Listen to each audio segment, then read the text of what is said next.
గడిచిన దినాలని నీ కృపలో మమ్మల్ని భద్రపరచు. ఎన్నిక లేని మమ్మల్ని నీ స్థలములను నియమించి తండ్రి, ఇదిగో మా ఆత్మలను రక్షించుకున్నట్టు శక్తి గల వాక్యములు సాత్వికతో అంగీకరించడానికి మమ్మల్ని ఈ స్థలములు బలపరచు. ఒట్టివారిగా వచ్చిన మేము నిండు కొండల వల్ల నింపబడి ప్రభాని ఎదుట మేము అనేకమైన సంగతులు నేర్చుకోవడానికి మమ్మల్ని బలపరచమని ప్రార్థిస్తున్నాం. ఈరోజు ఈ స్థితిని కలిగి ఉన్నామంటే కేవలం నీ కృప, నీ కుమారుడు కాచిన రక్తం, అదే మమ్మల్ని నీ దగ్గరికి నడిపించేది, అదే మమ్మల్ని ప్రభా బలపరిచేది. ఈరోజు మనసారా తండ్రి అని పిలుచుకునే ఒక యోగ్యత ఇచ్చింది. ఇది కేవలం నీ కృప, మా జ్ఞానము మాకు తెలివి లేదని నీ ఎదుట ఒప్పుకుంటూ సాష్టంగపడుతూ ప్రభా ఈ స్థలములో వింటున్న బిడ్డలకు నా వీరుకు సమయించిన జ్ఞానంతో నడిపించి నీ ఆత్మ సహాయం అందరికీ అనుగ్రహించు. యేసయ్య నామములో అడిగి వేడుకొని వచ్చాను మా ప్రియులకు. ఆమేన్.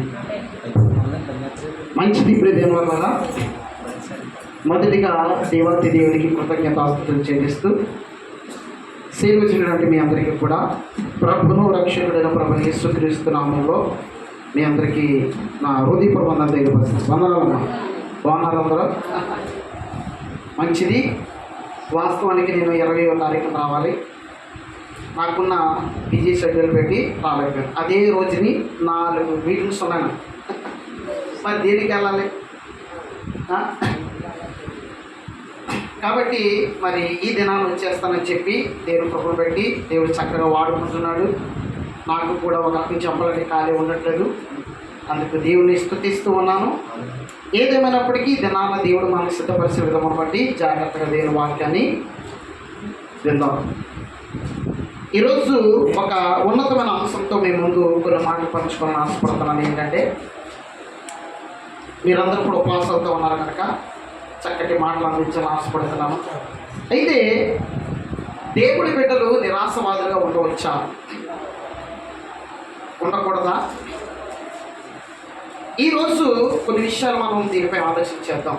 ఒక చిన్నపాటి పరిచయం చేస్తానే. సహజంగా సమాజంలో కొంతమంది మాటలు వింటున్నప్పుడు మనకు ఏమనిపిస్తుందంటే, తెలియకుండానే ఒక ధైర్యము, ఆసక్తి, ఒక ప్రోత్సాహం మనలో రేకెత్తించే ఆశలు కొందరు ఇక్కడ మాటలు పెట్టి మనకి ప్రోత్సాహం కలుగుతూ ఉంటాం. ఈరోజు మీ మాటలు విని చాలా ప్రోత్సాహపడ్డానండి, నేను చాలా డిప్రెషన్లో ఉన్నాను, చాలా ఇబ్బందుల్లో ఉన్నానండి, కానీ మీ మాటలు విన్న తర్వాత నాకు చాలా ధైర్యం వచ్చింది, బ్రతకాలని ఆశ పుట్టింది, లేకపోతే ఏమైపోదునో, ఈరోజు మిమ్మల్ని కలిసి చాలా మంచి పని చేశాను నేను అన్నవారి యొక్క జీవితాన్ని మనం చూస్తున్నాం. అంటే కొందరిని కలిసినప్పుడు తెలియని వారితో సహవాసంలో ముందుకెళ్ళాలనిపిస్తుంది, వారి మాటలు పెట్టి ధైర్యాన్ని పొందుకుంటుంటాం. మరొక కొంతమంది ఉంటారండి, అలాంటి వాళ్ళు మనం కలిసినప్పుడు అనిపిస్తుంది అంటే అనవసరంగా వాళ్ళు ఎందుకు కలిసేవారా బాబు అంటే ఉన్న ప్రోత్సాహం కూడా మనలో పోతూ ఉంటుంటాం, ఉన్న ఎనర్జీని కూడా కోల్పోతూ ఉంటుంటాం. ఎందుకు ఈ మాట చెప్తున్నానంటే, బైబిల్ గ్రంథంలో కూడా గొప్ప గొప్ప భక్తులు సైతం కూడా వారి జీవితాలను ఆలోచించినప్పుడు వీరు కూడా ఇలా ఆలోచించారా, వీరి జీవితాలు కూడా కొన్ని విషయాల్లో ప్రభావితం చేసాయా అనిపించేటట్టు కనబడుతూ ఉంటాయి. మంచికి ఒకరికి పరిచయం చేస్తారు. సుపరిచితులే మోసే గారు. మోసే గారి యొక్క జీవితంలో తాగిన మంచి తాగిన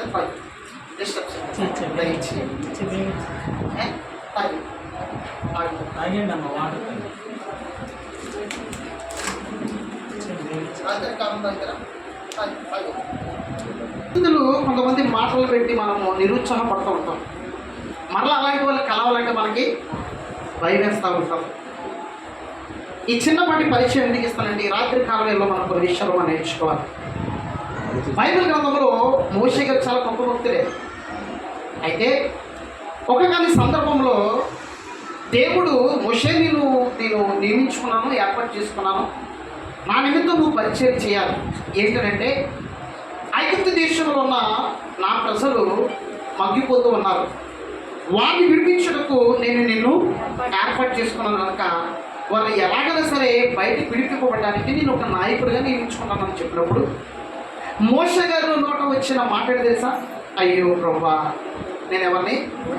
నోటి మాధ్యం గలవాడిని, నాలుక మాధ్యం గలవాడిని, నేనా ప్రభా నేనా అని ఒక చేతగానే తత్వంతో మాట్లాడినట్టు మనకు కనబడుతూ ఉంటుంది. ప్రారంభ స్థితి చెప్తున్నాను మోసే గారు.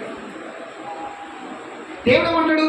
మోసే నేను ఉన్నాను కదా, నీకు తోడుగా ఉన్నాను, నేను నడిపిస్తాను, నీకెందుకు, నేను కదా నేను నడిపిస్తాను అంటున్నాను.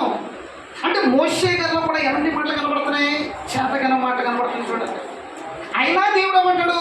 ఆ రోజు వచ్చేసరికి నేను నీకు మాట ఇచ్చినవాడు, నేను నిర్మించినవాడు నేను కనుక నేను నీకేమై ఉంటాను?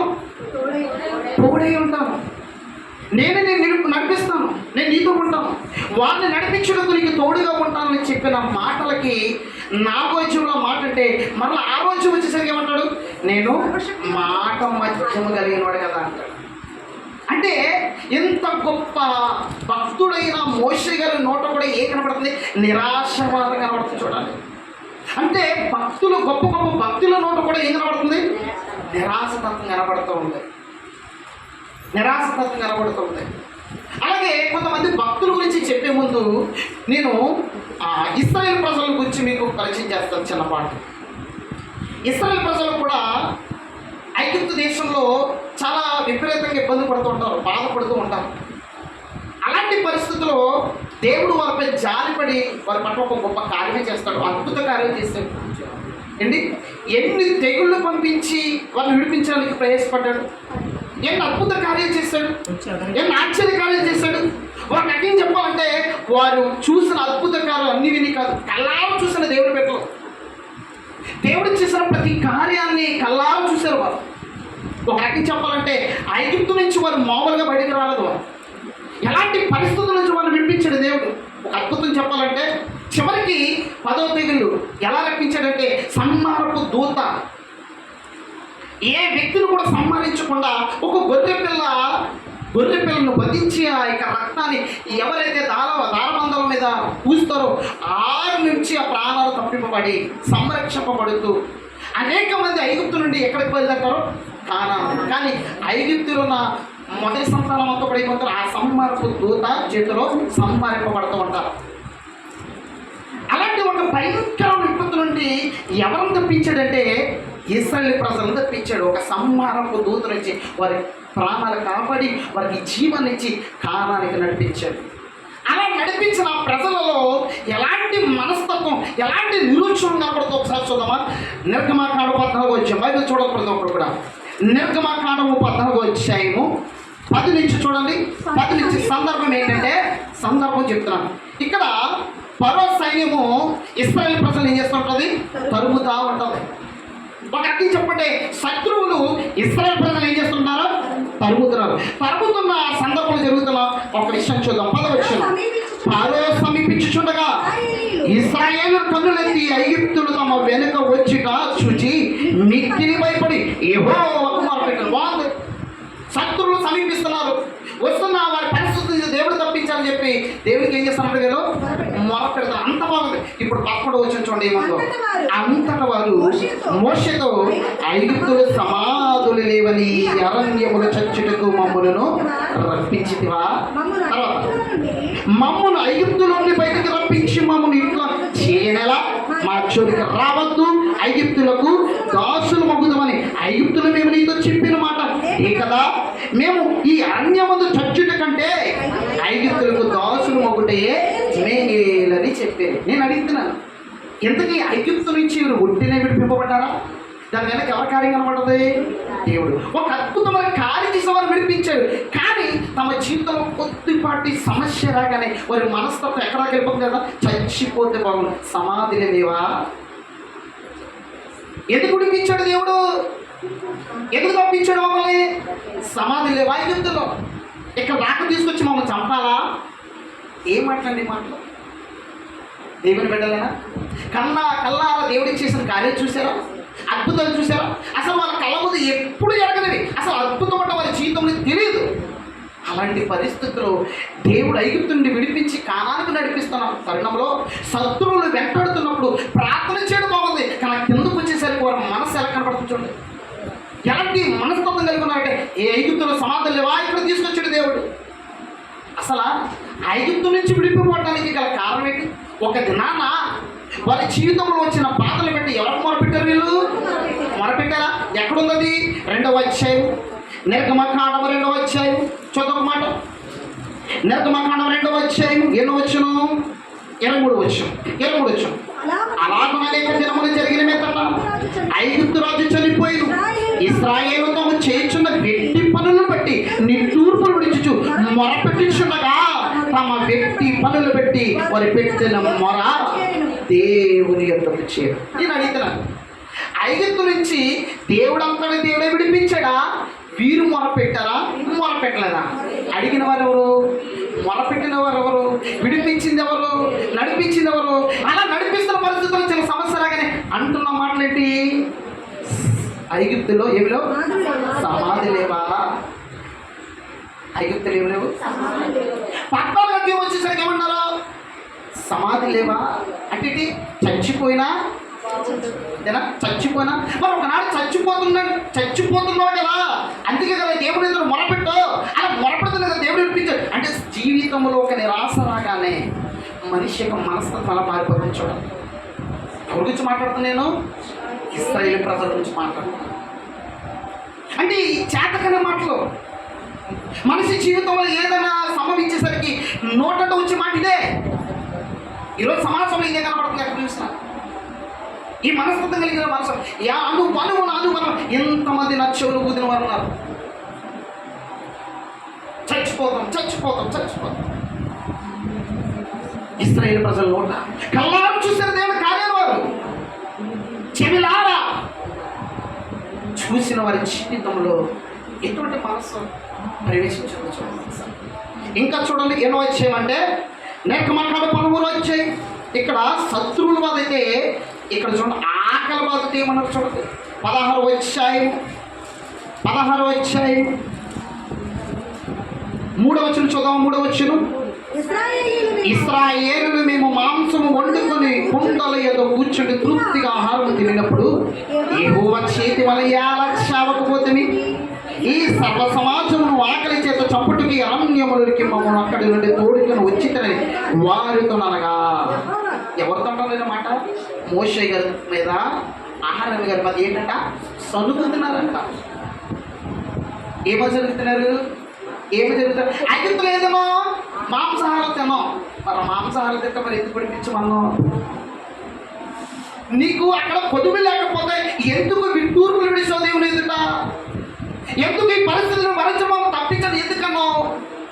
అంటే ఐగుప్తు దేశంలో ఏదో గొప్ప గొప్ప ఆహార పదార్థాలు తిన్నట్టు అక్కడి నుంచి బయటపడేసరికి కొద్దిగా సమస్య వచ్చేసరికి ఏదో జీవితంలో ఎప్పుడు ఎదుర్కొన్న సమస్యలు ఎదుర్కొన్నట్టుగా చూడండి. మనిషి జీవితంలో ఎలా ఉంటాయి? మనిషిని మనస్తత్వాలు చూడతాయి. అప్పటికప్పుడే మారిపోతుంది మనసు. అక్కడ శత్రువులు చావు, ఇక్కడ ఆకలి చావు. ఎలా కోసం లేదు మనస్తత్వం. ఎక్కడ స్ట్రైక్ అవ్వాలి మనకి? ఈ గుణం మనలో కూడా ఉంటుంది, అనుగుణ ఉంటుంది. పాతికిపోయింది రోజు సమాజంలో పాతికిపోయిన గుణం ఇది. ఎక్కడ చూసిన ఇది చాలు. ఇంకొక మాట చూద్దాం. సంఖ్యాకాండం 20 అధ్యాయం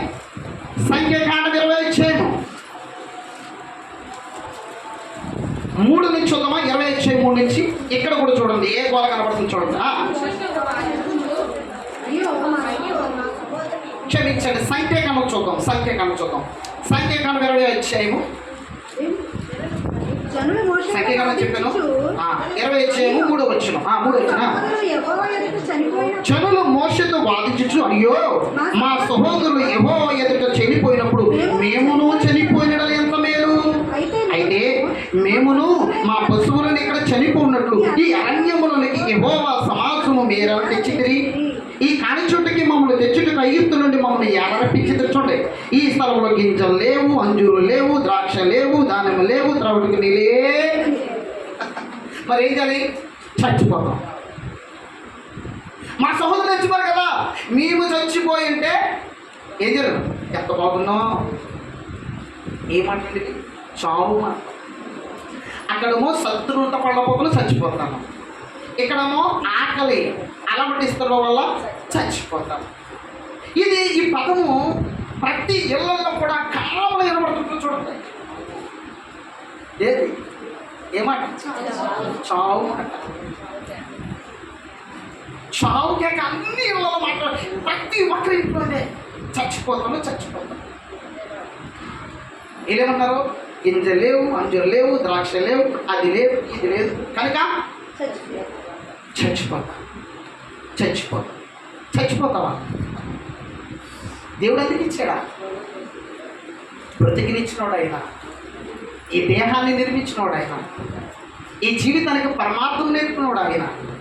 ఒక ఇశ్రాయేలు ప్రజల జీవితంలో ఎలాంటి మనస్తత్వం కనపడుతుంది. ఎన్ని కార్యాలు చేశాడు బాబు పట్ల, ఇన్ని అద్భుతాలు చేశాడు, ఇన్ని కార్యాలు జరిగించి భయంకరమైన పరిస్థితులను మనం తప్పించి, విడిపించి, సంరక్షించి, కాపాడి ఇన్ని విధాలుగా ఆ నీళ్ళు కావాలంటే నీళ్ళు, ఆహారం కావాలంటే ఆహారం, అమ్మో ఎన్ని విషయాలు వారి పట్ల చేశాడండి. ఒక్క జీవితంలో నిరుత్సాహం కనపడేసరికి మనిషి జీవితంలో వచ్చే మాటలు చెప్పనా? చచ్చిపోతారు. అక్కడ శత్రువులు వెంటాడుతున్నారు, ఇక్కడ కనుక మా సహోదరులు నేర్చుకోవాలి కదా, ఆ రోజే చచ్చిపోయి ఉంటే బాగుంది. మరి అనుకున్నప్పుడు ఐగుప్తులో చచ్చిపోవచ్చు కదా, ఎందుకు ఇంపార్టెంట్ అంటే ఒక దేవుడు ఒక కార్యం చేశాడు, ఒక మేలు చేశాడంటే తర్వాత ఏదో మన జీవితంలో సమర్పిస్తుందంటే కొద్దిగా ఆలోచించాలి. అంతే తప్ప దేవునికి విరుద్ధంగా మనం ఎప్పుడు కూడా మాట్లాడకూడదు. దేవుని ఆలోచన మనకేం తెలుస్తాయి, దేవుని ఉద్దేశం మనకేం తెలుస్తాయి.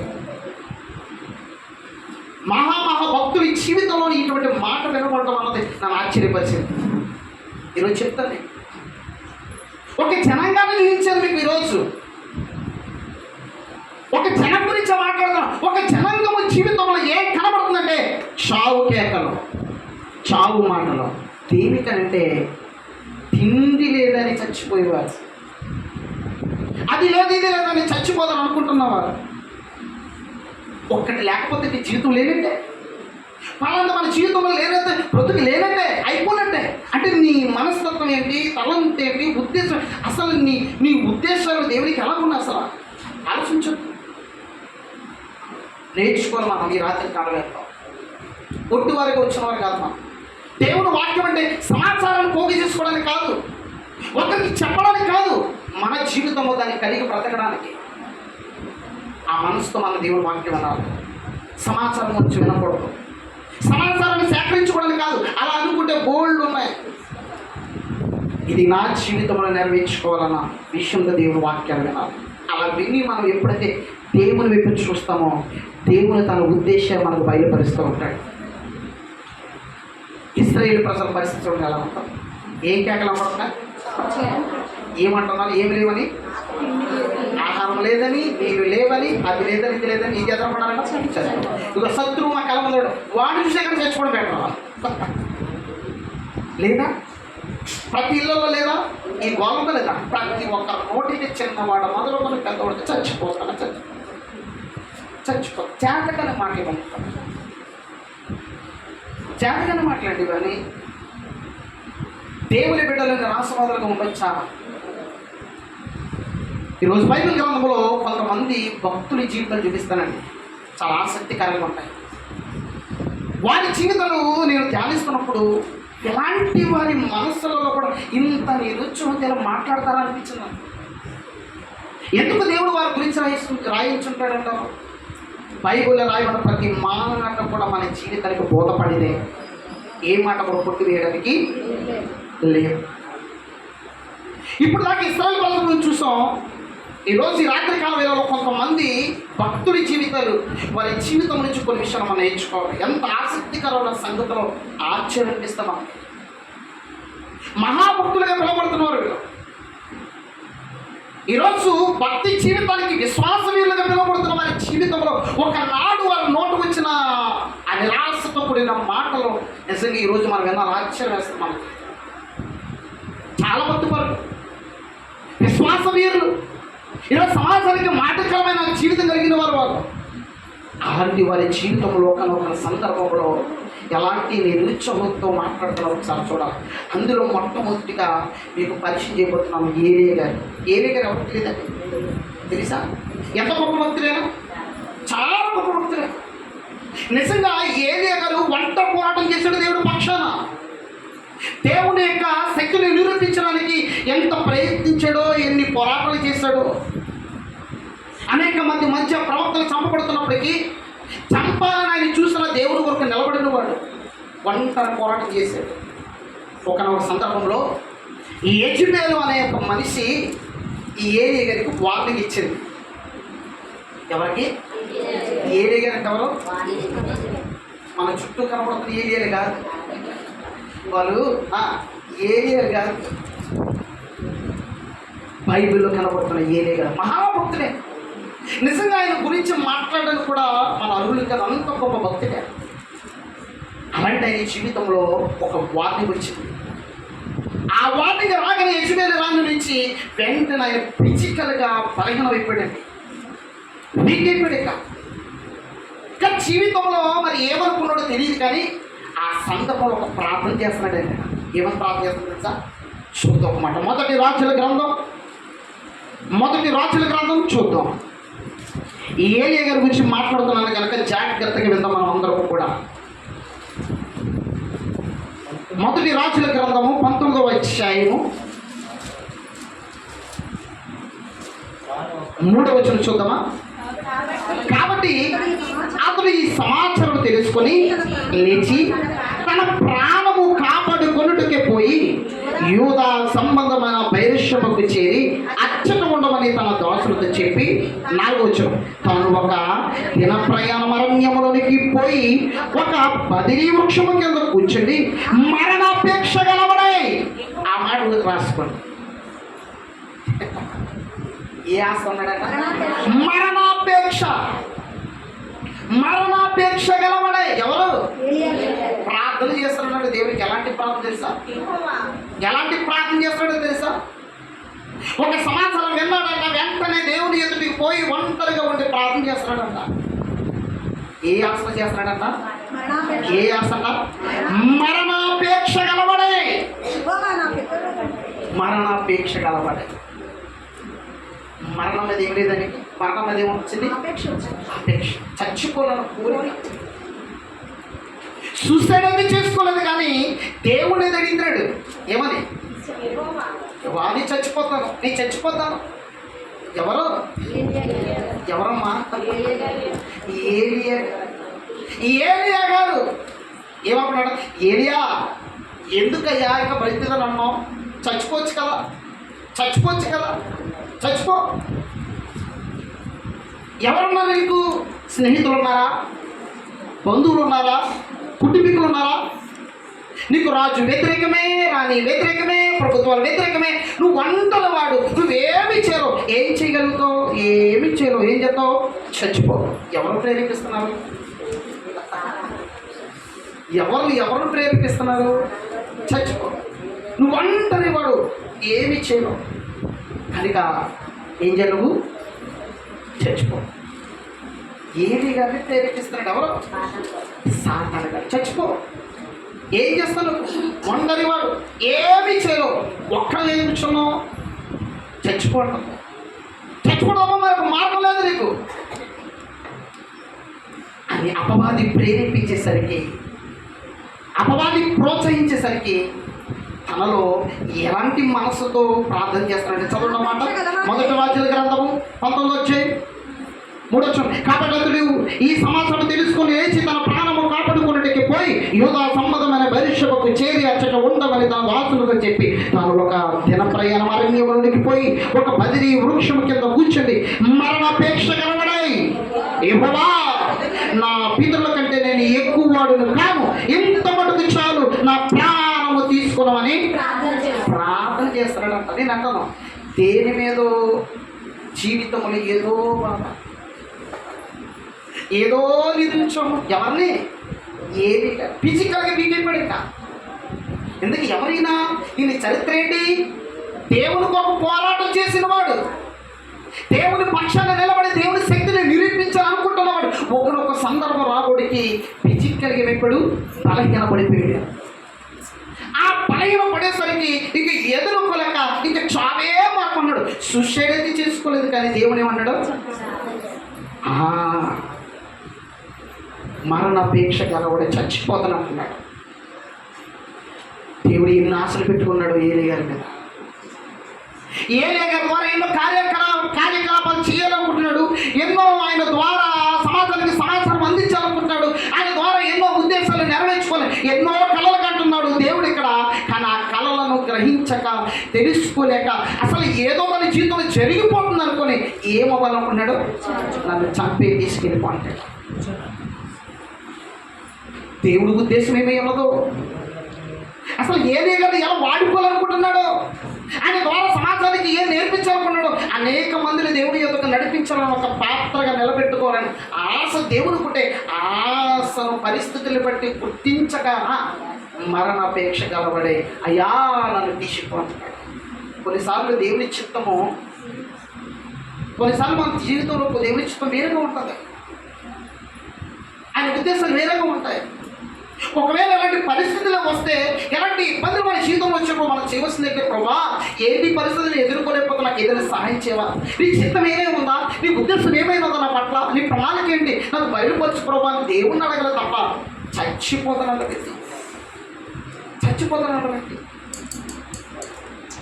అసలు దేవుడు జీవితాన్ని ఇచ్చింది ఎందుకు, ఆయుష్ని ఇచ్చింది ఎందుకు, దేనికి ఇచ్చాడు? అసలు దేవుడి పిలుపు లేకుండా నేను చచ్చిపోతాను, దేవుడి పిలుపు లేకుండా నా అంతా నేను చచ్చిపోతే ఎందుకు వచ్చేస్తుంది? దేవుడికి అది అంగీకారమా? అలాంటి మనస్తత్వాలు దేవుడు ఇష్టపడతాడు.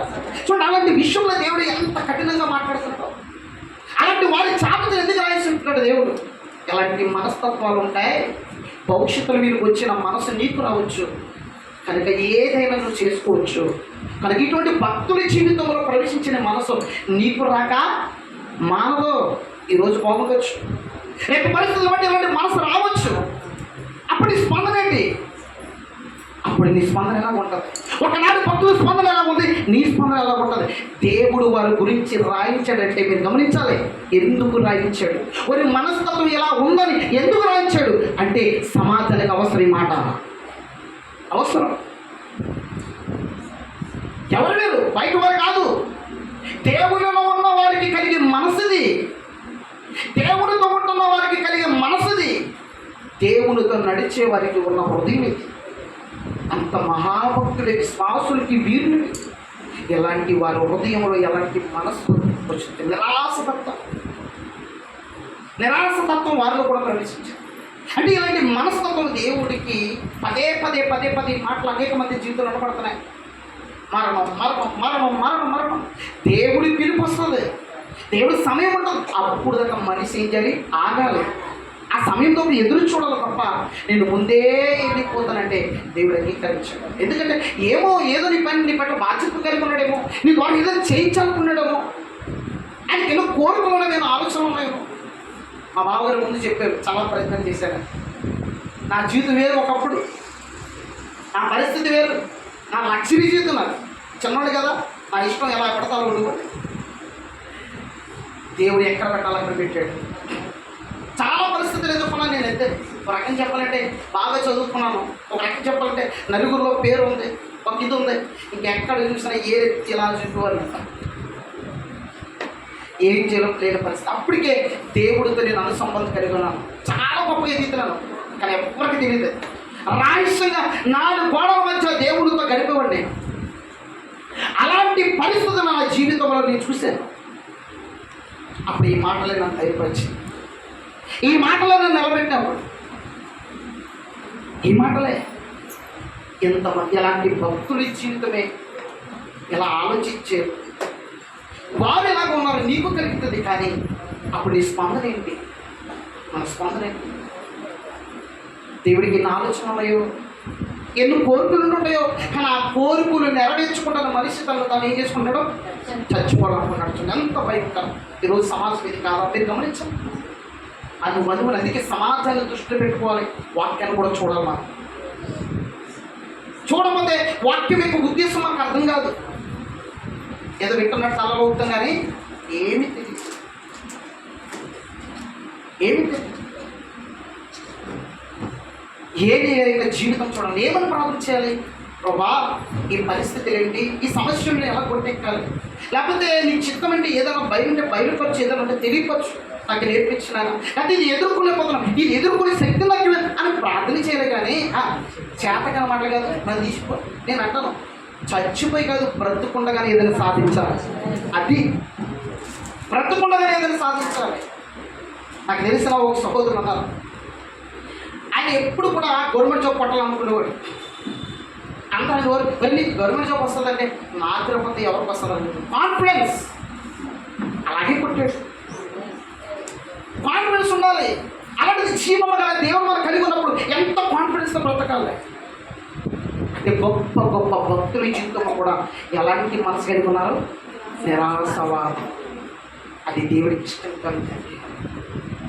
అయినా నడుచున్న ప్రార్థన ఏమని చేస్తుంటుంది? తాను ఒక దిన ప్రయాణం అరణ్యములకు పోయి ఒక బదిలీ వృక్షం కింద కూర్చుండి ఒంటరిగా మరణాపేక్ష కలవడ యెహోవా, నా పితరుల కంటే నేను ఎక్కువ వాడిని కాను, ఇంత మటుకు చాలు నా ప్రాణము తీసుకున్నామని ఏం చేస్తాడంట? ఏమని ప్రార్థన చేయాలి? ఏంటి ప్రభా ఇంతగా ప్రయాసపడుతున్నాను, నాకు ఏదైనా సాయం చేయి, లేకపోతే నీ పని ఏమైనా ఉందా? చూడండి, పరిస్థితి భయపడేసరికి, సమస్య భయపడేసరికి మనస్సు అంటే ఎన్ని అద్భుతాలు చూడండి, ఎన్ని కార్యాలు చూడండి, ఎన్ని విషయాలు దేవుడు మన పట్ల చేయలేండి. కానీ సమస్య వచ్చేసరికి మన మనసు మారిపోతుందా? జాగ్రత్త, జాగ్రత్త. గొప్ప గొప్ప భక్తుల జీవితంలో ఇటువంటి మనస్తత్వం పుట్టించింది ఎవరు? చనిపో అంటుంది ఎవరు? బ్రతుకుట కొరకు క్రీస్తే చావైతే లాభం అన్నాడు కదా చెప్పేసి, ఇదిగో మరి పౌలు గారు అన్నారు కదా చనిపోతామని, అది వేరు. ప్రభు కొరకు బ్రతికి చచ్చిపో. నీ జీవితంలో వచ్చిన సమస్యని ఎదుర్కొని దేవుడు పిలుపునంత వరకు కూడా నువ్వు ఎదుర్కొని బ్రతుకు, ఆ బ్రతుకు వేరు. అది నువ్వు అంతటా నువ్వు చనిపోవడం అన్నది దేవునికి ఇష్టం కదా, అసలు దేవుడికి అంగీకారం. ఒక పౌలు గారి జీవితంలో ఇది కనబడుతుంది. ఎప్పుడైనా సరే ఇటువంటి పరిస్థితులు ఎదుర్కొంటున్నప్పుడు ప్రార్థించండి, దేవుని చిత్తమేంటి తెలుసుకోండి, దేవుడి ఉద్దేశం అడగండి, అంతే తప్ప చావే పరిష్కారము కాదు. రెండవ భక్తుడు సూపర్ స్టార్, చాలా గొప్పవాడే. ఎవరున్నారు? యోబు గారు. యోబు గారు చాలా గొప్ప భక్తుడు. యోబు గారి యొక్క జీవితం కూడా ఒకసారి చూద్దామండి. యోబు గారు 3వ అధ్యాయం చూడండి. వారి యొక్క జీవితంలో వచ్చిన నిరాశవాద తత్వాలు మాట్లాడే మాట మనం ఆశ్చర్యపరిస్తాయి. బైబిల్ చూడాలి. వినకూడదు, చెప్తే వినడం కాదు, చదువును ఖచ్చితంగా బైబిల్ చదవాలి, చూడాలి. నాకు అలా అంటేనే ఇష్టం. నేను ఏం చెప్తున్నా మీకు ఒక క్రమంలో వెళ్తాను. నేను అంతపల్లి అక్కడెక్కడో తీసుకొని ఎక్కడో ముగించాను. ఒక క్రమం ఉంటుంది నాకు. ఏదైనా ఒక విషయాన్ని మాట్లాడుతుంటే ఆ క్రమంలోనే చెప్తాను. అంతే తప్ప దేవుడు స్తోత్రం నేను దీవించిన కాక అన్నాం. ముందు వాక్యం నేర్చుకో, వాక్యానికి లేకపోడు అందులోనే ఉంది నీకు జీవితం. చూద్దాం 3వ అధ్యాయం ఏం వచ్చినంటే మొదలు చదువు. ఆ తర్వాత యోబు మాట్లాడడం మొదలుపెట్టి తను పుట్టిన దినమును శపించాను. దేని చెప్పేస్తాడట? నేను ఎందుకు పుట్టాను అని శపించుకుంటున్నాడు. ఎవరో యోబు గారు. ఎవరో మనందరికీ ఆదర్శవంతుడైన యోబు గారు నోటి వస్తున్న మాట ఎప్పుడైనా విన్నావా? ఎప్పుడైనా ఆలోచించావా? ఇంత భక్తుడి నోటను కూడా ఏమొస్తుంది? నిరాశవాదం. పైవాడు కాదు. ఏమంటున్నాడు? ఆ తర్వాత యోబు మాట్లాడు మొదలుపెట్టి తను పుట్టిన దినమును శపించెను. అసలు ప్రారంభిస్తుంది ఈ యొక్క జీవితం చూద్దామా? ప్రారంభిస్తుంది. మొదట వచ్చే చూద్దాం. మొదట వచ్చిన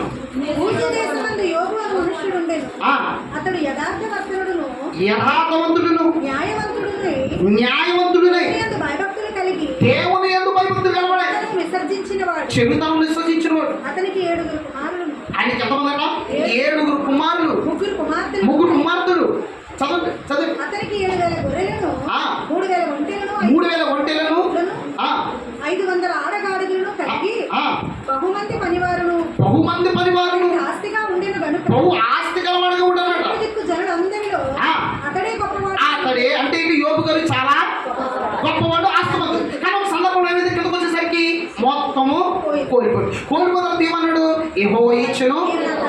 దేవుడు ఏం చేశాడు? అక్కడ స్తుతించాడు. కానీ కొన్ని సందర్భాలు, కొంత సమయం కలిసేసరికి, దినాలు కలిసేసరికి, పరిస్థితులు మారిపోయేసరికి పాలంటాడు. తిన్నమును బట్టి ఏం చేస్తున్నాడు? మరి గొర్రెలు, మేకలు ఏంటి ఇవన్నీ సంపద కలిగి అసలు ఉన్న వల్ల అతను గొప్పవాడు లేనప్పుడు నా దినం బట్టి చెప్పిస్తున్నాను అన్నాడా? మరి అప్పుడు చెప్పించినప్పుడే చెప్పిస్తున్నాడు అంటే అప్పుడు బాగుంది కాబట్టి. బాగుకోకపోతే చచ్చిపోవాలి, బాగుంటే మరి ఇంతగా దేవుడు కనపరిచినాడు. పరిస్థితులు విస్మరించేసరికి మనిషి జీవితంలో వచ్చే నిరాశ ఏంటి? చచ్చిపోవాలి. ఏమొస్తుంది? మొదటి స్థితి ఏంటి? రానున్న పరిస్థితిని బట్టి ఎలా మాట్లాడుతాడు చూడు, చచ్చిపోవాలి చచ్చిపోవాలి చచ్చిపోవాలి. ఏమంటాడు మూడో అధ్యాయంలో? ఆ తర్వాత యోబు మాట్లాడు మొదలుపెట్టి తాను పుట్టిన దినమున ఏమంటాడు? శపించాడంట. నేను ఎందుకు పుట్టాను, నా పుట్టికేట్రా, ఈ పుట్టికి పనికి మన పుట్టిగా శపించుకుంటాడంట. మరి మొదట ఏమన్నాడు? దేవుణ్ణి స్తుతించాడు పరిస్థితులు మారిపోతే. అంతకుముందు గొప్పవాడిగించబడ్డాడు. కానీ ఇక్కడ పౌలు గారి జీవితంలో, యోబు గారి జీవితంలో జరుగుతున్న పరిస్థితులు సాతానికి దేవుడికి మధ్య ఒక సవాల్. ఆ విషయం యోబు గారికి తెలియదు. యోబు గారి పరిస్థితులు ఎదుర్కొన్నాడు, కానీ భవిష్యత్తు నీ జీవితం వేరే ఉండబోతుంది. ఆ విషయం ఎవరు తెలీదు? యోబు గారికి తెలియదు. ఆ పరిస్థితిలో తెలియక తను ఏం చేసుకున్నాడు? సర్పించుకుని ఎందుకు మాట్లాడుతున్నాడు? భవిష్యత్తు ఎలా ఉండబోతుందో మనకు తెలియదు. దేవుడు తెలిసి ఎదురు చూడాలి తప్ప ఆ పరిస్థితిని బట్టి మన జన్మని ఎప్పుడు దృష్టించుకోకూడదు. చాలా విలువైనది. మనిషికి అర్థం కాక ఈ జీవితాన్ని లోకానికి పరిమితం చేస్తాం కనుక, ఈ లోకమే గొప్ప అనుకొని ఈ లోకంలో ముడిపడి చూస్తాం కనుక దేవుని యొక్క గొప్పతనం సమాజానికి అర్థం కాలేదు. యోబు గారి పరిస్థితి అదే. ఇంత ఆస్తిపరుడు అన్నప్పుడు నా దినమును బట్టి ఆయన దినమును బట్టి శపించడా లేదు, ఆయన పుట్టిన బట్టి ఆనందించాడు. ఒక ఆయన అన్నాడు, నువ్వు ఎందుకు పుట్టేవారంటే ఈ ధనానంతా ఈ వైభవం అంతా ఆనందించాడు. యోబు గారు కూడా ఒకప్పుడు ఆలోచించుంటాడు. కానీ పరిస్థితులు విస్మించేసరికి ఏమన్నాడు చెప్పాలి?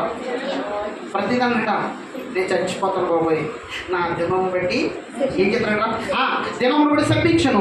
యోబు ఎలాగన్నాడు తర్వాత 3, నా తల్లి గర్భద్వారములను అది మూగినందుకు, నా నేత్రములకు అది బాధను మరుగు చేయనందుకు నేను పుట్టిన దినము లేకపోవడం కాక అన్నాడు. ఏమంటాడు? నేను పుట్టిన దినము లేకపోవును కాక. ఎక్కడ పోతాడు? గతానికి పోతాడు. అప్పుడు లేకపోతే ఈ పరిస్థితి నాకు లేకపోదు. అన్నారు లేదా? ఇలాంటి అప్పుడే చచ్చుంటే బాగుండు,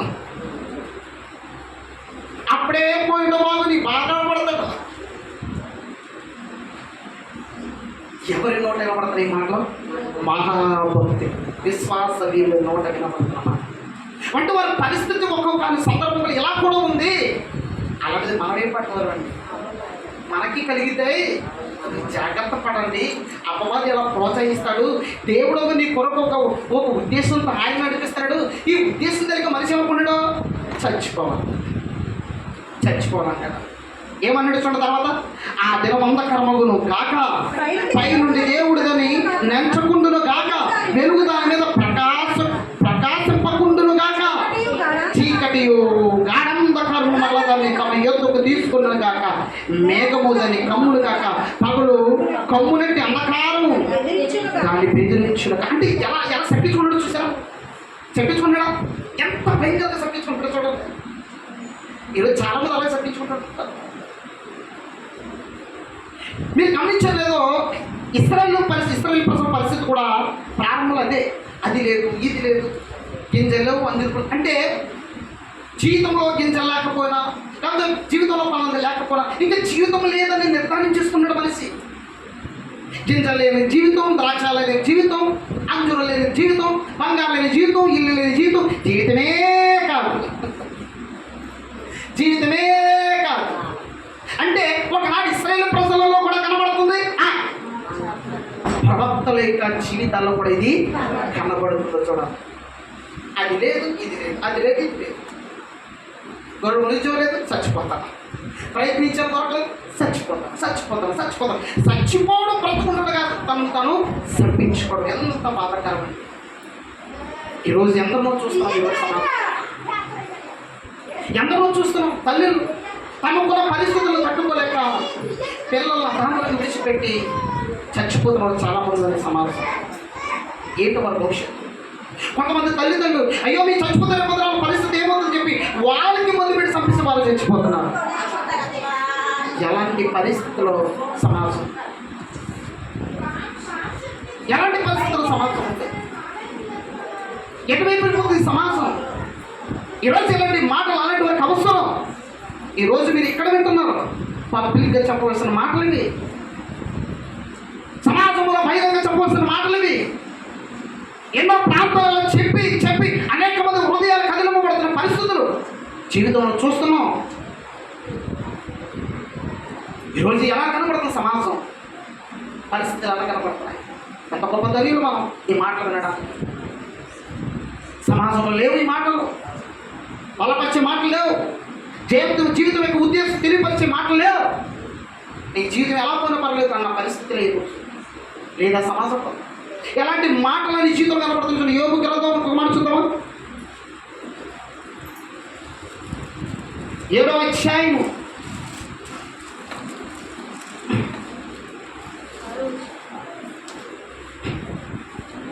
14వ వచనం చదువుమా. 14వ వచనం. నీవు స్వప్నము వలన నన్ను బెదిరించదవు. నీవు స్వప్నము వలన నన్ను బెదిరించదవు, దర్శనము వలన నన్ను భయపెట్టుదువు. కావున నేను ఉరి తీయబడవలనని కోరుచున్నాను. నా ఎముకలను చూచుట కన్నా మరణం పొందుట నాకిష్టము. ఏది ఇష్టమంట? చచ్చిపోవడం ఇష్టమంట. ఎవరండి? ఆదర్శవంతుడైన యోబు గారు.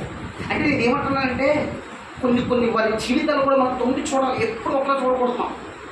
బైబిల్ అంటే నానా రకాలుగా పరిశీలన చేయాలి. ఒకే కోణంలో చూసుకోకపోతే కొంత సంవత్సరం మనకు అందదు.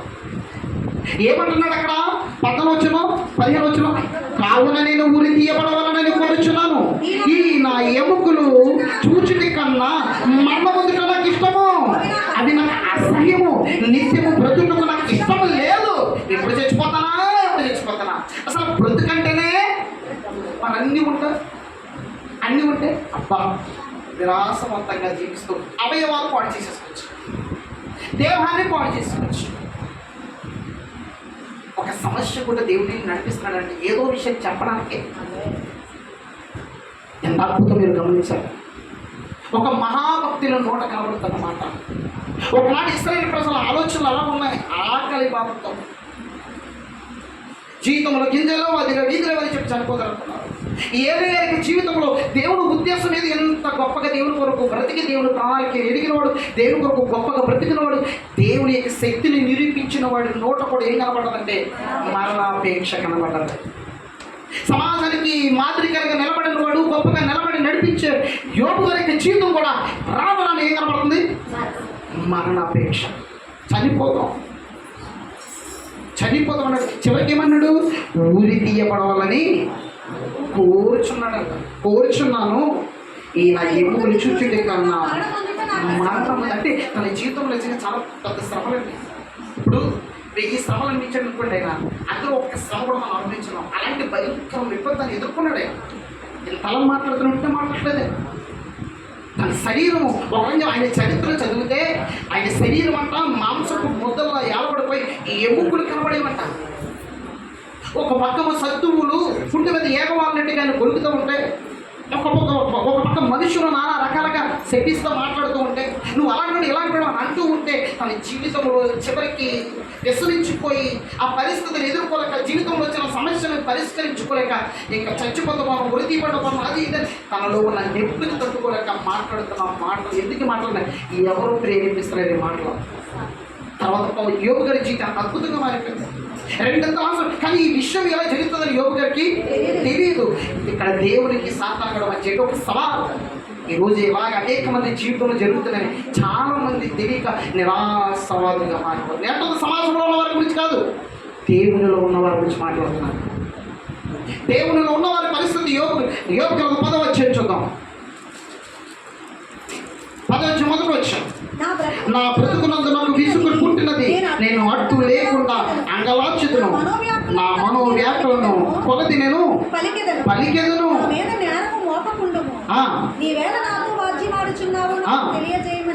దేవునితో చెప్పేది. చూడండి, నా బ్రతుకునందు నాకేం పుట్టింది? విసుగు. అంటే విసుగు పుట్టగానే ఏమనుకున్నాడుకుంటా? చచ్చిపోదాం. ఎవరు? మీనా యోబు గారు. ఇంకొక ఆయన చూపించమంటారా? ఎవరు తెలుసా? ఇర్మియా గారు. ఇర్మియా గారికి జీవితం చూద్దామా? సమయం అవుతుంది, 15 నిమిషాలు ఉంచేస్తున్నామా? ఇబ్బంది పడదు.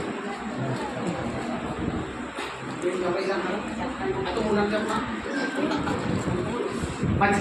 ఇర్మియా గ్రంథం మొదటి అధ్యాయం చూడండి.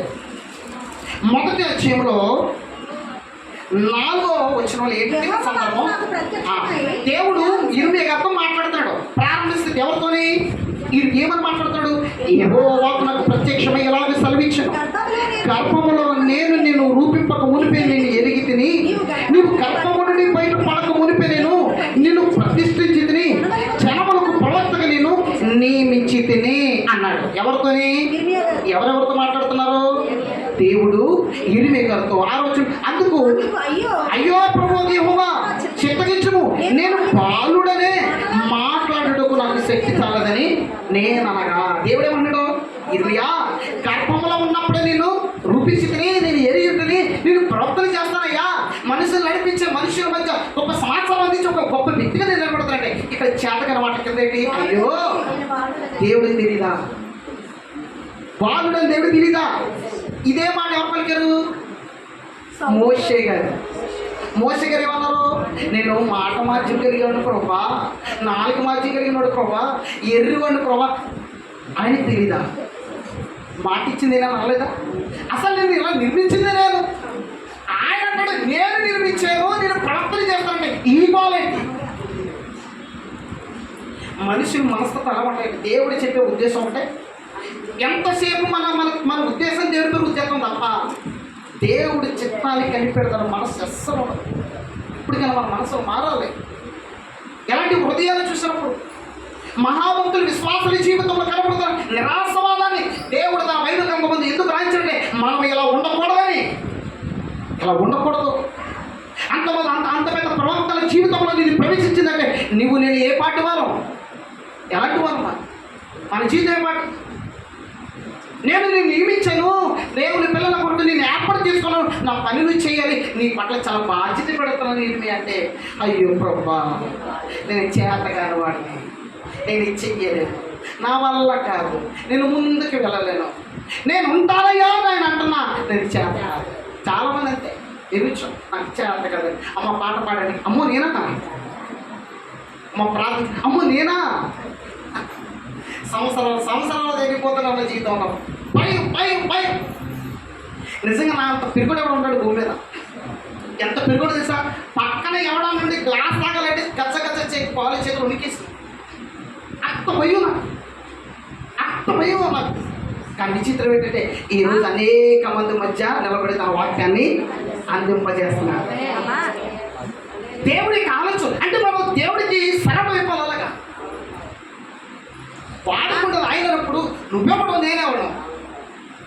గొప్పవాడైనా ఆయన పలికిన మాటకి మనం సెలవైపోతే ప్రభా నీ చిత్తమైన ఎడల చింతించుకునగాక, జరిగింపునుగాక, నెరవేర్చుకునుగాక, నీ చిత్తం మన జీవితంలో నిండుగా జరిగిపో అని మనం లోపల యేసుప్రభువు అదే నేర్పించారు. పరలోక ప్రాంతం తండ్రి చిత్తాన్ని నెరవేర్చుట, పరలోకమందు నెరవేర్చుకున్నట్టు భూమి మీదను నెరవేర్చుకోవడం అదే నేర్పించారు మనకి. అలా అనకుండా ఏమంటున్నాడు? నిరాశతో కూడిన మాటలు ఆయన నోట పలకడం చేత దేవుడు ఎంత వేదపడి ఉంటాడో, ఎంత కలత చెందుంటాడో. ఎవరి విషయంలో? చివరికి ఇరిమియా కూడా ఎలా ఆలోచించాలంటే చివరికి తన ప్రాణంపై ఆశలు పోగొట్టుకున్నాడు. తాను కూడా అంతే, నేను చచ్చిపోతే బాగున్నాను, నాకెందుకు బ్రతుకుని అన్న స్థితికి ఇరిమియా కూడా వచ్చేసాడు. ఇలాంటి మహాభక్తుల జీవితంలో కూడా ఏమి కనబడుతుందంటే నిరీక్షణ. చదువు మాట ఏదో వచ్చామంటే ఇర్మియా గ్రంథము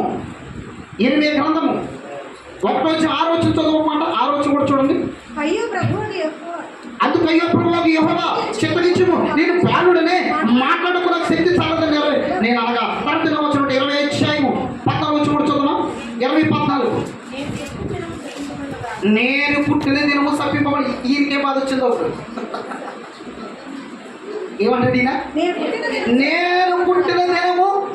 ఈ మాట ఎవరిలో కనబడుతుంది? ఇప్పుడు ఎవరిలో కనబడుతుంది? ఎందుకు ఇర్మియా గారు దేవుని కొరకు గొప్పగా బ్రతికినవాడు. ఒక రకంగా ఇశ్రాయేలు ప్రజల నిమిత్తము ఒక రకంగా తన జీవితమే కరిగిపోయిందండి, అరిగిపోయింది. అవునా? ఇప్పుడు ఈయనేమంటున్నాడు? నేను పుట్టిన దినము శపింపబడును గాక. ఏటా? నా తల్లి నన్ను కన్న దినమును శుభదినమని అనబడకుండా ఎంత బాగున్నో. ఎవరు? ఇర్మియా గారు. శుభదినము అనకట్టుంటే ఎంత బాగుంటే అసలు నేను లేకుంటే ఈ భూమి మీద ఎంత బాగున్నో.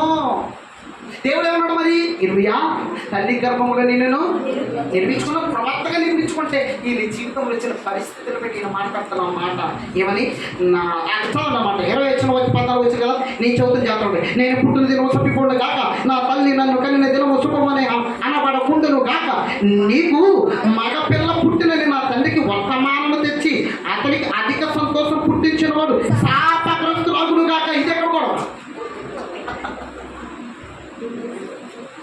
ఇదే ఈయన చెప్పించుకుంటే బాగా ఉంది.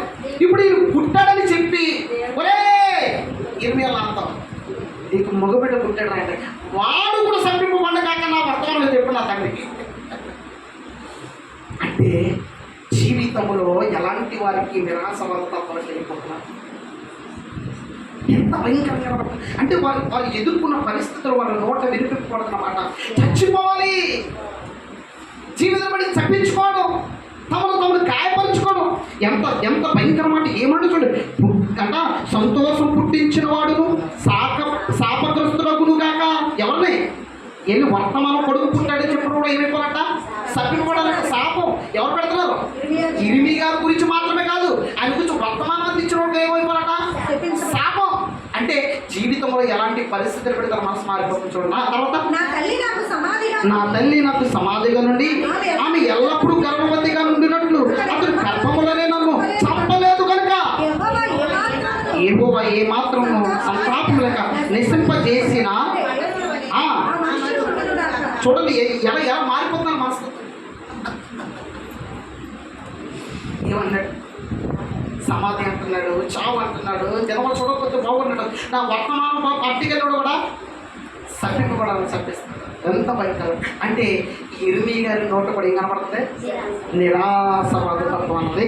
అంటే ఎంత ఎంత భయంకరంగా మారిపోతుంది చూడండి వారి జీవితం. ఎంత ఎంత ఏ విధముగా వారి జీవితాలు మర్చుకున్నారు చూడండి, ఎలా ఆలోచిస్తున్నారు చూడండి పరిస్థితి. అంటే వారి జీవితం అలాంటి పరిస్థితులే. కానీ అలాంటి పరిస్థితులు ఇచ్చిన ఎప్పుడు మన యొక్క జీవితాలు పెట్టి ఇప్పుడు అలా మనం మాట్లాడకూడదని దేవుడు చెప్పాడు. ఎందుకు? తల్లి గర్భంలో నేను ఎరిగిన వాడు నేను ఏర్పాటు చేసుకోను అన్నాడు. ఈరోజు భూమి మీద మనందరం కూడా దేవుని చేత ఏర్పరచబడిన వారు.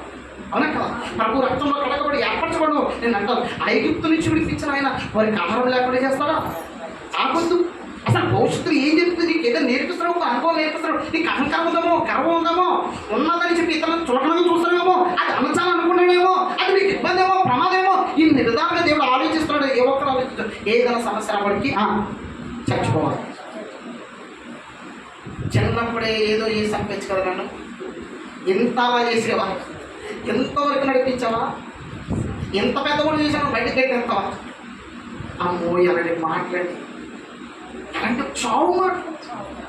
చిన్నవాడు మొదలుకొని పెద్దవాళ్ళు నోట వచ్చి మరి చావు చావు చావు చావు అంటే ఈ మాట ఎవరిలో కనపడుతున్నాయి? మహాభక్తులు విశ్వాస వీరుల యొక్క జీవితంలో కూడా కనపడుతుంది. చివరికి ఇంకొక భక్తుని చూపించిన గురించేస్తాను. ఎవరున్నారు? యోనా గారు. ఆయన విచిత్రంగా చచ్చిపోవాలనుకుంటాడు. చూడండి ఈ చావు చూడండి ఎలా ఉన్న విచిత్రంగా, ఒక్కొక్కరు చావు ఒక్కొక్క విచిత్రం. చూద్దామండి యోనా గారి విషయంలో ఏంటంటే దేవుడు ఏమన్నాడు, నినివే పట్టణానికి వెళ్ళు, అక్కడ ప్రకటించు, వారు ఏం చేస్తారు, స్వార్థ విని మార్మల్స్ పొందుతారు, వారిని రక్షిస్తాను ఎల్లు బాబని చెప్తే ఈయన చేశాడు, దాచికెళ్ళాడు. చివరికి దేవుడు ఏం చేశాడు, ఏదో బుద్ధి చెప్పి అక్కడికి పంపించాడు. చివరికి వాళ్ళు ఏం పొందారు, రక్షణ పొందారా. ఇప్పుడు చూడండి యోనా గారు వచ్చిన బాధ ఏంటంటే చూద్దాం. యోనా గ్రంథం 4:3 చదవనమ్మా. నేను ఇక బ్రతుకుట కంటే చచ్చుట వల్ల ఎందుకు చచ్చిపోవాలనుకుంటే తెలుసా? చూడండి ఎందుకు చచ్చిపోవాలనుకుంటే చదవనా. యెహోవా నన్నిక బ్రతకనీయక చంపమని ఎవరిని చెప్పమన్నాడు? ఎవరిని చెప్పాలంట? యోనా గారు. ఇదే కదా బ్రతకరా అని దేవుడు అనుకుంటే ఈయన అన్నాడు. ఇప్పుడు నిన్నువే పట్టణస్థలో చంపాలనుకున్నాడు, బ్రతికించాలనుకున్నాడు దేవుడు. మరి ఈయనడి చచ్చిపోవాలంటాడు. ఎందుకు వాళ్ళు బ్రతికించడానికి ఎవరు నిర్మించుకోండి అక్కడ? ఈయన కదా. మరి ఇన్ని చూసి ఈయనేమన్నాడు చివరికి చచ్చిపోవాలి. ఎందుకు చచ్చిపోవాలన్నాడు తెలుసా? విచిత్రమైన ఈయన ప్రార్థన చాలా విచిత్రంగా ఉంటుంది. చూడండి ఎందుకు మరలా చదవండి అన్నమాట. నేను బ్రతుకుట కంటే చచ్చుట మేలు. యెహోవా నన్ను ఇక బ్రతకనివ్వకు, చంపమని యెహోవాకి ఏం చేస్తుంటాం మనం ఎందుకు కూర్చుండే అందుకు యెహోవా ఇక్కడ యోనా గారి యొక్క పరిస్థితి చూస్తే అసలు జరిగిన సందర్భం ఏంటంటే యోనా గారిని దేవుడు ఎక్కడికి వెళ్ళమన్నాడు? నినివేకి వెళ్ళమన్నాడు. నినివేకి వెళ్ళిన తర్వాత వెళ్ళాలనుకున్న ప్లేస్కి వెళ్ళకుండా దర్శించి వెళ్ళిపోయాడు. తర్వాత దేవుడు బుద్ధి చెప్పిన తర్వాత ఆయన పంపించడం స్వార్థపడడం అక్కడ మనుషులు ఏమయ్యారు? రక్షణ పొందారు. పొందిన రోజు ఇప్పుడు వారు రక్షణ పొందడం ఇంకా అంగీకారం లేదు. ఎన్నో వచ్చామంటే ఎన్నో వచ్చామమ్మా? 4 మొదటి కాదు ఎన్నో వచ్చినంటే ఎన్నో వచ్చి చదువుతున్నాం 3 9 చదవమ్మా.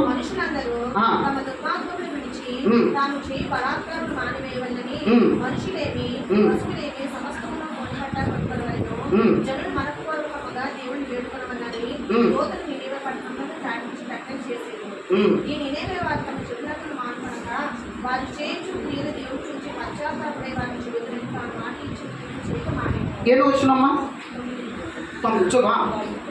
అప్పుడు దేవుడు 4 వచ్చినవేనా? యోనా దీన్ని చూచి కోపించుకొని యెహోవా నేను నా దేశమునందుండగా ఏంటట ఇట్లా జరుగున నేను అనుకుంటుంది కదా, అందువలననే నువ్వేంటి నువ్వేం చేస్తావో తెలుసు. నేనే పట్టణం వస్తుంది, నువ్వు స్వార్థం తెచ్చిన తర్వాత ఏం చేస్తావు? వాళ్ళపై కనికరం చూపిస్తావు, జాలి చూపిస్తావు, వాళ్ళని కాపాడుతావు. ఆ విషయం నాకు తెలీదా? నాకు తెలుసు. అయితే జాలియు బహుశాంతమును అత్యంత కృపయుగల దేవుడవై ఉండి పశ్చాత్తాపపడి కీడు చేయక మానుదువని తెలుసుకుని దానికి ముందుగానే తర్షీషునకు పారిపోతుంది. నేను ఇక బ్రతుకుట కంటే ఇదే కృప. ఆయన బ్రతికిస్తే ఇంటికి వచ్చిన మాట అర్థమవుతుంది. అక్కడ ఏమన్నాడు? ఈయనేమో నువ్వు కనికరిస్తావు తెలుసు, కటాక్షం చేస్తావు తెలుసు, అందుకే నేను తారసి పారిపోతున్నాను, అందుకే చచ్చిపోవాలనుకుంటున్నాను, వాళ్ళు బ్రతికిస్తావు అంటే ఇప్పుడు ఏంటి? వాళ్ళు సర్పించమనా? అంతేనా? సర్పించమనా? కొంతమంది మనసుతో అలా ఒకటి అలుగుతుంటుంటారు. ఇదే అసలు ఎంత భయంకరంగా అంటే ఎవరి మనస్తత్వం ఉంటాయి అంటే భక్తులలో కూడా అంటే ఒక్కొక్క స్థితిలో వాళ్ళు చెప్తున్నా నేను ఒక్కొక్క పరిస్థితిలో ఉంటారా? ఎంత భయంకరం! ఆయన రక్షిస్తే ఈయనకి వచ్చిన మాట అంటే ఇది తెలుసు అంటే మనం చెప్తున్నారు. నాకు తెలుసు నువ్వు రక్షిస్తావని, కటాక్ష చూపిస్తావు, జాలి చూపిస్తావు, వాళ్ళని కాపాడుతావు, నాకు తెలుసు. తెలిస్తే నువ్వు కాపాడేస్తావు. వాళ్ళు ఏం చేయాలి? ఇప్పుడు సెట్టింగ్ చేయాలి. కనుక నువ్వు సెట్టించడం కాబట్టి నేను ఏం చేస్తాను? ఇప్పుడు చచ్చిపోతాను, నేను చచ్చిపోతాను. ఎలాంటి మనస్తత్వం కలిగిన మనుషుల సమాజంలో ఉన్నారు. ఒక ఆయన మన వర్తమానం పట్టి అంటున్నాడు, మరొక ఆయనమో నాకు తెలుసు వాళ్ళని కటాక్షిస్తామని, కనికరిస్తామని, జాలిపడతామని తెలుసు, ఎంత చేసినా వాళ్ళు ఏమి చేయలేదు కనుక నేను చచ్చిపోతాను బాబోయ్ అంటాడు. వాళ్ళు ప్రతించినది కదా, నేను ఏర్పాటు చేసుకున్నాను. ఎంత ఆనందపడాలి. చివరికి దేవుడు ఎంత గొప్ప మనసు అయింది నిజంగా చూడాలి. మనుషులకి దేవుడికి మధ్య వ్యత్యాసం ఎంత కనబడుతుంది చూడాలి. ఉందా లేదా? ఇప్పుడు వాళ్ళు బ్రతికించడానికి ఎవరు చచ్చిపోతారంట? జీవాలు చచ్చిపోతారంట. ఇప్పుడు ఈయనెవరో భక్తుడు గారు దేవుడి గురించి ఎంత గొప్పగా మాట్లాడతాం. దేవుడి చెప్పేది యానా గారి గురించి చెప్తానండి ఒకసారి. నిజంగా ఆయన క్యారెక్టర్ చాలా గొప్పదే, చాలా గొప్ప క్యారెక్టర్ కలిగిన వాడే. కానీ కొన్ని విషయాలు ఆలోచించినప్పుడు అంటే వాళ్ళు ఎలా కొన్నిసార్లు మనం కూడా అంతే అంతగా దేవుడి కోసం ప్రతిగా కొన్ని సందర్భాలు ఇతరుల పట్ల అలాంటి మనస్తత్వం కలుగుతుంటాం. అలాంటి సాపతో కూడా ఆలోచన మనలో కూడా పడుతుంటాయి. అది మంచిది కాదు. అది దేవుడు వారి గురించి కూడా వారు మంచి రాయించాడు, వారి చెడు అది దేవుడు కూడా మనసు దాచిపెట్టేవాడు కాదు. రేపు భక్తులు కూడా అలా ఆలోచించారు. ఒక్కసారి ఆలోచించాడు, దేవుడు తెలియపరుస్తూ ఉన్నాడు. ఈరోజు మనం ఈ రాత్రి కాలం ఎలా నేర్చుకోవాలి. మనం కూడా నిరాశవాదులుగా ఉంటున్నామా? దేవుడి చిత్తం ఏంటో తెలియకుండా మాట్లాడుతున్నామా? ఒకనాడు యోనా గారు నియమించుకునేది ఆ పట్టణస్తులు కాపాడడానికే. అది నీ ద్వారా చదివించేందుకు దేవునికి నువ్వు కృతజ్ఞుడు కలిగి ఉండాలి తప్ప నీ జీవితంలో నిరాశవాదత్వం కలిగి ఉండకూడదు. అంటే నీ జీవితంలో ఏదో జరగబోతుంది అది చూడకుండా నీకు సమయాన్ని పాడు చేసుకోవాలన్న మనస్సు నాకు ఎప్పుడు రాకూడదు. ఎలాంటి కోకలలుగా బైబిల్లో చాలామంది ఉన్నారు.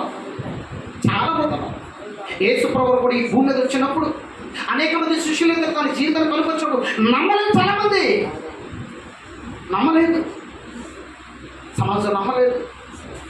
కనీసం ఆయన చూసిన తర్వాత కూడా నమ్మలేని వారు ఎందరో, గ్రహించలేని వారు ఎందరో, అంగీకరించిన వారు ఎందరో. జీవితంలో ఏదో జరుగుతుంది, సమస్య వచ్చింది కదా, పరిస్థితులు ఏదో అవుతున్నాయి కదా అని చెప్పి చేతకాని వాళ్ళకి వెనకాకపోకూడదు. అడుగు వెయ్యాలి, సాగిపోవాలి. సమస్య వచ్చినప్పుడు బలంగా దేవుని కొరకు ఇంకా నిలబడాలి. అది తప్ప చేతకాని వారిలాగా మనం మాట్లాడాలి. ఆ పరిస్థితులు జీవితంలో కానీ చాలా గొప్ప జీవితాలు ఉన్నాయి. సందర్భం చెప్పానంటే నేను అంటే భక్తుడి జీవితంలో కూడా ఎలాంటి పరిస్థితుల్లో మనం తెలియాలి, నేర్చుకోవాలి. దేవుని బిడ్డలో దేవుడు కూడా బైబిల్ ఏ వాక్యాలు ఉట్టిని వదిలిపెట్టకూడదు. ప్రతి దాన్ని క్షుణ్ణంగా ఆలోచించాలి. ఎంత అద్భుతమైన మాటలు చూడద్దు. అంటే భక్తుడి జీవితంలో కూడా ఏం కనబడుతుంది? నిరాశవాదం, చేతకాని మాటలు, ఇతరులను నిరుత్సాహపరిచే మాటలు, ఇతరులను ఆశావాదులు కాదు, నిరాశ. ఎలా ఉన్నా చెప్పండి, నిరాశ. అంటే ఒక సందర్భంలో భక్తులు కూడా ఇలా ఉన్నారు, మనలో కూడా పరిస్థితి రావచ్చు, రాకుండా చూసుకోండి అని చెప్పి భక్తుడి జీవితాలు దేవుడు మన కళ్ళ ముందు పెట్టి నేర్పిస్తాం. చక్కటి లెసన్ ఇది, నేర్చుకోవాలి మన జీవితం. ఈరోజు బాగుండొచ్చు, అంతకన్నా పరిస్థితులు రావచ్చు. అప్పుడు ఆ పరిస్థితుల్లో దేవుడు నీకేదో నేర్పించాలని ఆశ కలిగి ఉండొచ్చు, ఎక్కడికో నడిపించాలనుకుంటాడు. కానీ నువ్వు అక్కడికి జీవితం అర్ధాంతరం ఉంచుకోవాలనుకుంటాం. ఎంత దుర్లాభం! మూర్ఖత్వం కదండి. మూర్ఖత్వం తామలు చేస్తే ఏం చేస్తాం? కనుక ఎప్పుడు ఇటువంటి మనస్సును మన జీవితంలోనికి రానికండి. ఎప్పుడు కూడా ఇటువంటి ఆలోచన మన జీవితంలో రాకుండా మనల్ని మనం ఏం చేయాలి? బలపరచుకోవాలి, ప్రోత్సాహపరచుకోవాలి. దేవుని మాటల చేత మనము పురుకొల్పబడుతూ దేవుని కొరకు నమ్మకం ఏం చేయాలి? బ్రతకాలి. దేవుడి పిలుపు వచ్చినంత వరకు కూడా ఎంత మాత్రం మనం చెప్పుకోవాలి, గురిపెట్టుకోవాలి. అది చదివి సమాజంలో కనబడుతున్నవన్నీ కూడా నేను అడుగుతున్నా కదా. నేను ఆలోచించి ఎన్ని వింటాను వార్తలు, ఎన్ని వింటున్నాం. పొద్దున్న లేగితే దాని గురించి చచ్చిపోవడం, దీని గురించి చచ్చిపోవడం, అది ఇది ఎందుకండి? ఇంట్లో కూరలను కూడా చచ్చిపోవడం ఉన్నారు. సెల్ ఫోన్ ఇవ్వలేదని చచ్చిపోవడం ఉన్నారు. అవునా కదా? చాలా మంది ఉన్నారు. చిన్ని మంచి అడిగితే ఇవ్వలేదట ఊళ్ళు పెట్టుకొని చచ్చిపోవడం ఉన్నారా కదా? జీవితంలో అది లేదు, ఇది లేదు, ఇలా లేదు. వద్దండి. అంతకంటే ఉన్నతమైన వాడు మన దేవుడు. మన పక్షంలో మన దేవుడికి భయపడాల్సిన అవసరమే లేదు. అలాంటి పరిస్థితుల్ని సేవకు నిలబడ్డాను తెలుసా? అలాంటి పరిస్థితుల్లో నిలబడ్డాను. కానీ దేవుడు ఏం చేసి తెలుసా? నిలబెట్టాడు. అద్భుతంగా నిలబెట్టాడు, ఆశ్చర్యకరంగా నిలబెట్టాడు. ఖాళీ లేకుండా నిలబెడతాడు. ఆయన పని ఈ భూమి మీద ఉన్నంతసేపు కూడా మనం ఏది కూడా ప్రమాదానికి దారి తీసుకోకూడదు. ఆయన పని ఉంది, అందుకే నేను కన్నాడు, అందుకే నేను ఏర్పాటు చేసుకోండి. అందుకే దేవుడు నీ పట్ల ఆయన దృష్టి ఎల్లప్పుడూ ఉంటుంది. ఎప్పుడు కూడా నిరాశపడద్దు, ఎప్పుడు నిరాశవాదులుగా మనం ఉండకూడదని బైబిల్లో ఉన్న భక్తులు దేవుడు మన కళ్ళ ముందు చూపించి ఒకనాడు వారు అలా ఉన్నారు, నువ్వు ఇలా ఉండకూడదని చెప్పడానికి రాయించాడు. అంతే తప్ప సమాచారాన్ని గ్యాదర్ చేయడానికి కాదు, ఇతరులకి మాత్రం చెప్పడం కాదు. మన జీవితం నేర్చుకోండి. ఎలాంటి అనేక మంది ఎలాంటి పరిస్థితుల్లో వాళ్ళకి ఇటువంటి సమాచారం మనం అందించాలి. అందుకే దేవుడి వర్తమానం కొన్ని మాటలు దేవుడు దీవించి ఆశీర్వదించును గాక. ఆమె కళ్ళు మూసుకుందాం, ప్రార్థన చేసుకుందాం. కళ్ళు మూసుకుందాం, ప్రార్థన చేసుకుందాం. చెప్పబడిన మాటలు ఒక్కసారి చెప్పబడిన మాటలు, ప్రభా నా జీవితంలో నిరాశతత్వం ఇప్పుడు రానికి నాయన, ఆ మనస్సు నాకు కలిగినప్పుడు కలగక మానదు. కానీ జీవితమే నిరాశవాదముగా మార్చుకోకుండా నన్ను బలపరచు. జీవితమే నిరాశవాదంగా ఉండకుండా నన్ను బలపరచు నాయన. నా జీవితంలో ఇలాంటి పరిస్థితులు వచ్చినప్పుడు ఇదిగో నాయన నీ చిత్తం ఏమైనది? నిజమే, ఒకనాడు ఇరిమియా గారు కానీ మోషే గారు కానీ ఇలా భక్తుల జీవితంలో ప్రతి ఒక్కరిని కూడా నువ్వు ఏర్పాటు చేసుకున్నావు, నువ్వు నియమించుకున్నావు. నీ ప్రణాళిక లేక ఎవరు నియమింపబడినాయా? ఒకనాడు పౌలు గారిని కానీ ఇరిమియా గారిని కానీ ఇలా గొప్ప గొప్ప భక్తుల జీవితాలు నువ్వు ఏర్పాటు చేసుకున్నావు. ఏదో పని ఉంది, అది గ్రహించగా మాలో ఈ మనసు రావడము నీకు అంగీకారం, నీకు అసహ్యము. అందుకే నువ్వు కట్టిస్తున్నావు, సమాజానికి అప్పగిస్తానంటున్నావు. ఈ మనసు తగలు, నేను నడిపిస్తానని చెప్పిన మాటను నమ్మక విశ్వాసులకు బ్రతుకుతున్న వారందరూ అటువంటి వద్ద ఏ ఒక్కరిని ప్రవేశించకుండా మా జీవితాన్ని మరింతగా బలపరిచి ఇదిగో ప్రభు ఈ బిడ్డలందరినీ కూడా నేను చేతికి అప్పగిస్తున్నాను. ఏ దినము ఏర్పాటు చేస్తే ఈ కూడికను పెట్టి పొందనాలు ప్రభా. ఇది ఎన్నికలైనా నీ స్థలం నిలబెట్టి నడిపించుకున్నాం, అర్హత లేని నన్ను నిలబెట్టి నడిపించుకున్నాం. ఇదిగో ప్రభు నీ మాటలు అందించడం ప్రభా నా జీవితం నా గతం నైనా ఎన్నిక లేదని కానీ ఈరోజు పాత్రగా నిలబెట్టబడి కేవలం నీ కృప మరే గొప్పతనం లేదు నాయన. ఎందుకంటే నీ విలువైన మాటలు నీ పక్క బిడ్డల యొక్క ఉదయంలో తప్పిపోకుండా తొలగిపోకుండా పడిపోకుండా వారిని పట్టుకోమని ప్రార్థన చేస్తూ వచ్చిన బిడ్డలు దీవించి ఆశ్రయించి అలాగే ఇప్పుడు నీ పరిచయం వృద్ధిపరచు. ఎంతో ప్రయాసపడుతున్నాయి బిడ్డలు నిరంతరము ప్రభా. ఈ రోజుల్లో తల్లి ఎందరో చూస్తున్నాం ధనం కొరకు సేవ చేసేవారు ప్రభా, మనుషులు సంపద వరకు ప్రోగ్లాడేవారు కానీ ఆత్మల భారం కలిగి ప్రయాసపడేవారు లేదు ఆయన. అందుకే చిన్న సంఘమా భయపడదని వాక్యం అందుకే ప్రభా చిన్న సంఘం వచ్చే ఆత్మ కార్యం జరిపిస్తాం, అద్భుత కార్యం జరిపిస్తాం. ఒక రోజు మహావృక్షమై మారబోతుందన్న విషయం సమాజం గుర్తించబోయే దినం రాబోతుందని నిరంతర విశ్వాసంతో ప్రార్థన చేస్తాం. పడిన ప్రయాసం తగిన ప్రతిఫలం కుటుంబాన్ని కూడా దయచేయండి ప్రభా. అయ్యా నీ సన్నిధి ఇంకా ప్రకాశించాలి, తేజస్సు వల్ల ప్రకాశించాలి, అట్టి ధన్యత దయచేయమని ప్రార్థన చేస్తూ నీ బిడ్డల చుట్టూ నీ కంచెని ప్రార్థన తోడు దయచేయమని ప్రార్థిస్తాను. ఎంతమంది వర్తమానంలో రాస్తారు, ఎంతమంది అయితే ప్రభా ఈ యొక్క మైక్ సౌండ్ ద్వారా ఈ వార్తను విన్నారు వారు కూడా బలపరచమని ఇవి ఆస్వాదించమని యేసయ్య నామములో అడిగి వేడుకొని వచ్చిన మాట పరవడుతుంది. ఆమె మంచిదండి. మరి చక్కగా మాట్లాడినారు. అవకాశం ఇచ్చినటువంటి దైవ సభలో కూడా నా హృదయపూర్వకంగా మీ అందరికీ వందనాలు.